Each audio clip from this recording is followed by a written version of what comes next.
এই, কথা বলবি না, আমরা কিন্তু ক্লাসে রয়েছি, আমরা কিন্তু মনিটর। হ্যাঁ, নাম লিখে দেবো। এত তর্ক কিসে? এই নামটা লিখতো, নাম জানি কি, তোর নাম কি? এর নাম কি রে? প্রিয়াঙ্কা। প্রিয়াঙ্কা 3টে স্টার দে, আর একটা কথা বললে 5টা স্টার দেবো। স্টার দে, সাইডে স্টার দে।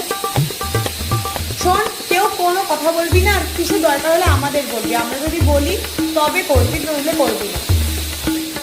হ্যাঁ, জল খেতে হলে আমাদের কাছেই শুনতে হবে। ও জল খাচ্ছে, নামটা দেখতো রক্তিম না, বললাম না এইমাত্র জল খেলে আমাদের কাছে শুনে জল খাবি। তুই ওই সাইডটা দেখ, আমি এই সাইডটা দেখছি। একটু কালার ওষুধ করেছিস তো, বল কালার ওষুধ করে না, ও মনিটর, ওর কলার উঁচু থাকবেই পারে।